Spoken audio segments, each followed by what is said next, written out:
नमस्कार दोस्तों, मैं मनोज कुमार। दोस्तों, मार्केट पर जब से इलेक्ट्रिक ऑटो रिक्शा आई है उसके बाद जो है सीएनजी, एलपीजी या फिर डीजल से जो चलने वाली थ्री व्हीलर थी उसका सेल में थोड़ा कमी हुआ है। वो मतलब लोग खरीदना नहीं चाहते वो गाड़ी। सबको लगता है इलेक्ट्रिक ऑटो रिक्शा जो है उस पर खर्चा नहीं होता है।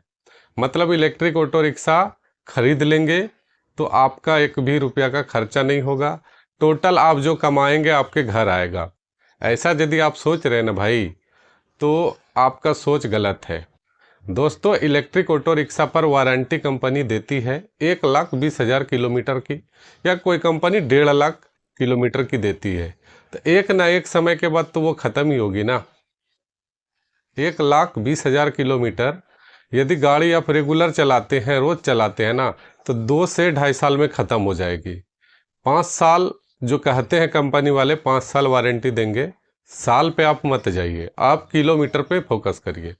कहने का मतलब दोस्तों, आप इलेक्ट्रिक ऑटो रिक्शा खरीदते हैं, आपकी गाड़ी एक ना एक दिन 1,20,000 किलोमीटर की दूरी जब तय कर लेगी ना, तो आपको कोई भी सामान वारंटी में नहीं मिलेगा। इलेक्ट्रिक ऑटो रिक्शा पर क्या होता है? मोटर होता है, बैटरी होता है, और जो भी इलेक्ट्रिक पार्ट्स होता है वही सब होता है। लोग को लगता है ये गाड़ी ख़राब नहीं होती है, रोज़ इसे चार्ज करना है और चलाना है। गाड़ी आप चार्ज करते हैं, महीने का 3 से 3,500 का आपका बिल तो आ ही जाता होगा।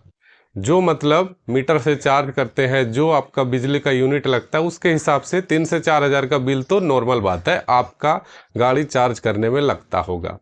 उसके बाद दोस्तों, उस गाड़ी पर सर्विस कॉस्ट बहुत महंगा आता है। आपको शोरूम में वारंटी के अंदर, मतलब जब तक वारंटी रहेगी तब तक आपको सर्विस शोरूम पे ही कराना पड़ेगा, और वो जो होता है मनमाना होता है। आपका ऑयल का मान के चलिए, गियर ऑयल लगता है, वो जो है कैस्ट्रोल का लीजिएगा, एनीबडी कोई भी कंपनी का लीजिएगा ना, 300 से 350 के अंदर में आता है। लेकिन वही तेल, वही ऑयल कंपनी के टैग के साथ जो आता है ना, उसका दाम 800 तक पहुंच जाता है। तो सर्विस कॉस्ट महंगा होता है। उसके बाद जब वारंटी ख़त्म हो जाएगी तो आपकी गाड़ी का इनकेस कभी मोटर ख़राब हो गया, चार्जर ख़राब हो गया, वह यदि मरम्मत से ठीक नहीं हुआ, किसी इलेक्ट्रिशियन उसे ठीक नहीं कर पाया, तो आपको ख़रीदना पड़ेगा। और आप जब खरीदिएगा ना, तो आपका दम निकल जाएगा उस टाइम। क्योंकि इलेक्ट्रिक पार्ट्स, चार्जर, मोटर, ये सब इतना महंगा है कि आप यदि फ्यूल वाले गाड़ी लेते हैं, कहने का मतलब बजाज का या फिर कोई भी कंपनी का, महिंद्रा, प्याजो, एप्पे, टीवीएस, कोई भी कंपनी का फ्यूल से चलने वाला गाड़ी लेते हैं, इंजन से चलने वाला गाड़ी लेते हैं, आपका एक बार यदि मोटर बदलने में जितना पैसा लगेगा ना, उतना पैसा में आपका 3 बार इंजन बन जाएगा इधर। तो दोस्तों, आप अपने इच्छा पर कंट्रोल रखिए। इस वीडियो को बनाने का मेरा मकसद बस यही है कि बहुत लोग यही सोचता होगा कि हमारे पास जो पुराना फ्यूल से चलने वाला गाड़ी है, इस पर कमाई कम हो रहा है, चलो इलेक्ट्रिक ले लेते हैं।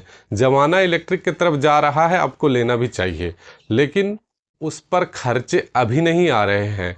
धीरे धीरे उसका बैटरी जो है बैकअप देना कम करेगा। कहने का मतलब दोस्तों, बजाज कंपनी का इलेक्ट्रिक ऑटो रिक्शा है, गोगो है, महिंद्रा टेरियो है, या फिर टीवीएस का है, या फिर बहुत सारे कंपनी का है, तो उसका बैटरी बैकअप जो कंपनी कहती है नया नया में कि हमारी गाड़ी 150 किलोमीटर चलेगी, हमारी गाड़ी 200 किलोमीटर चलेगी, या हमारी गाड़ी 300 किलोमीटर चलेगी, लेकिन उतना तो वो नया भी नहीं चलती। उसके बाद धीरे धीरे उसका बैकअप घटेगा। कहने का मतलब 5 साल के अंदर में, 2 साल के अंदर में, 3 साल के अंदर में, जब गाड़ी आप रेगुलर चलाते रहेंगे तो उसका पावर धीरे धीरे कम होगा। एक तरह से वो आपका इंजन समझिए बैटरी को, क्योंकि बैटरी नहीं रहेगा तो आपकी गाड़ी चलेगी कैसे। जब उस बैटरी को बदलवाने जाएंगे ना, या उस बैटरी पर काम करवाने जाएंगे, तो आपका 20, 22, 30, 50 कितना हज़ार खर्चा होगा, आपका दिमाग का बत्ती गुल हो जाएगा उस टाइम। तो दोस्तों, आपके पास जो गाड़ी है ना, उस पर आप संतुष्ट रहिए। कहने का मतलब सीएनजी वाली है ना, तो आप उसी को मेंटेनेंस कराइए, उसी को लेके चलिए, आपको वही गाड़ी आपको बहुत दूर तक लेके जाएगी। आपके पास एलपीजी वाली है, उसी को अपग्रेड कराइए, सीएनजी में अपडेट करिए। जो भी हो सिस्टम के हिसाब से आपको उसी पर संतुष्ट रहना है। अचानक से हाव भाव देखा देखी या फिर इधर उधर माहौल के चक्कर में आप इलेक्ट्रिक गाड़ी लीजिएगा, तो इलेक्ट्रिक गाड़ी में शुरू के 2 साल 1.5 साल में आपको कुछ खर्चे नहीं लगेंगे। आपको ऐसा लगेगा, लेकिन उसके बाद जब आपके खर्चा लगना चालू हो जाएगा ना, तो फिर पता चलेगा कि आपने बहुत बड़ी गलती करी है।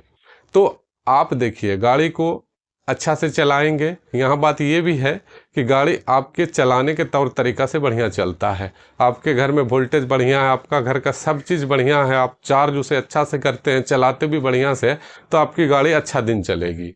लेकिन मतलब एक बात तो क्लियर है कि जो गलत तरीका से गाड़ी चलाएगा, चाहे उसका फ्यूल से चलने वाला रहे या बैटरी से, खराब तो वो जल्दी होगा। और जो प्यार से गाड़ी को चलाएगा, गाड़ी का मेंटेनेंस समय से समय कराते रहेगा, तो उसका गाड़ी फिर अच्छा चलेगी। ये नॉर्मल फैक्ट वाली बात है। जब आपके घर में यदि बाइक है तो आप देखते होंगे, एक दो आदमी घर का यदि उस बाइक को चलाता है ना, वो गाड़ी का लाइफ अच्छा रहता है। आप जिधर तिधर जिसको तिसको देते रहिएगा, वो गाड़ी आपका जल्दी खराब होगा। तो ऐसा क्यों होता है? मेंटेनेंस पे होता है। तो दोस्तों, मेरा इस वीडियो को बनाने का मकसद बस यही था कि आपके पास जो गाड़ी है ना, उसी को प्यार से चलाइए, उस पे संतुष्ट रहिए। और आपका खूब इच्छा है लेने का इलेक्ट्रिक ऑटो रिक्शा, तो भैया आप सोच समझ के लीजिए, क्योंकि हमेशा फ्यूल से चलने वाला जो ऑटो होता है, कार होता है, या फिर जो भी चीज़ है जो तेल से चलता है, मतलब सीएनजी, एलपीजी या फिर पेट्रोल से या डीजल से, उससे 1.5-2 लाख महंगा ही होता है वही चीज़, वही प्रोडक्ट इलेक्ट्रिक में। ये बात आप मान के देख लीजिएगा। जैसे सीएनजी मैक्सिमा जेड जो है, वो उससे 2 लाख, लगभग 1.5 लाख महंगा है बजाज गोगो। एक्स वाइड जो है 3 लाख की गाड़ी है, उसी पे जो है अभी वेगो आया है, उसका दाम है 4.5 लाख। मतलब आप इलेक्ट्रिक और सीएनजी में जब दाम का तुलना करेंगे ना, तो आपको 1.5 से 2 लाख का हमेशा फ़र्क दिखेगा। तो आप भैया सोचिए, समझिए, और आपको जो अच्छा लगता है, आपके मन में जो अच्छा लगता है वो करिए। लेकिन एक बार हमारे द्वारा बताए गए इस सजेशन पर आप विचार जरूर करिएगा। नमस्कार।